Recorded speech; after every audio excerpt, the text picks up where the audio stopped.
উসমান হাদির অজানা তথ্যগুলা আজ আপনাদের সাথে শেয়ার করব।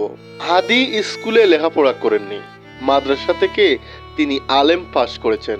দাখিল পঞ্চম এবং অষ্টম শ্রেণীতে ট্যালেন্ট ফুলে বৃত্তি পেয়েছেন। দাখিল পরীক্ষায় মাদ্রাসা বোর্ড থেকে প্রথম স্থান অর্জন করেছেন এবং আলিম পরীক্ষার দ্বিতীয় স্থান অর্জন করেছেন।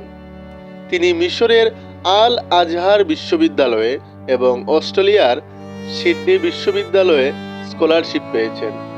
কিন্তু দেশাত্মবোধ উজ্জীবিত হাদি ভর্তি হন ঢাকা বিশ্ববিদ্যালয়ে। ঢাকা বিশ্ববিদ্যালয়ের পলিটিক্যাল সায়েন্সে তিনি ভর্তি হয়ে ঢাকা বিশ্ববিদ্যালয় থেকেই পড়াশোনা শেষ করেন। তিনি ইংল্যান্ডের একটি বিশ্ববিদ্যালয় থেকে শিক্ষকতায় নিয়োগপ্রাপ্ত হন।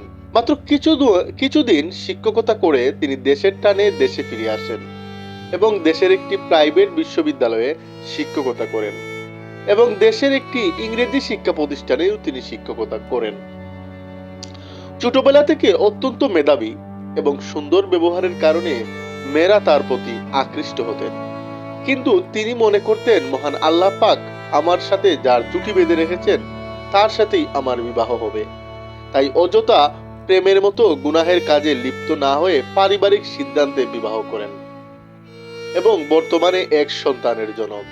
হাদি কখনো ছাত্রলীগ, ছাত্রদল, ছাত্র শিবির, ছাত্র ইউনিয়ন অর্থাৎ ছাত্র রাজনীতির সাথে সংশ্লিষ্ট ছিলেন না, কারণ তিনি মনে করতেন এদেশের ছাত্র রাজনীতি করা মানেই হলো তুষামোদী করা। তাই তিনি এই ধরনের ছাত্র রাজনীতিকে ঘৃণা করতেন। তিনি ছিলেন একজন খাঁটি দেশপ্রেমী।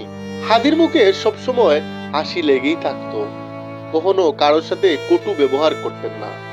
তিনি কোনোদিন দুষ্টমির চলেও কোনোদিন কারো মনে আঘাত দিয়ে কথা বলেননি। তিনি সবসময় চাইতেন বাঁচলে বীরের মতো, মরলেও বীরের মতো। এই চেতনাবোধ তিনি তার সকল বন্ধুদের মাঝে ছড়িয়ে দিতে পেরেছেন এবং তিনি আল্লাহর প্রতি এত পছন্দের মানুষ ছিলেন যে তিনি যা চাইতেন আল্লাহ পাক কখনো তাকে নিরাশ করতেন না।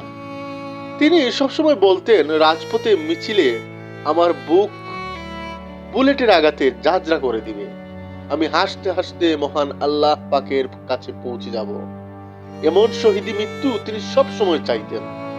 আল্লাহ পাকের কি অশেষ রহমত, তার চাওয়ার মতো শহীদি মৃত্যুই আল্লাহ পাক তাকে দিয়ে অমর করে রেখেছেন।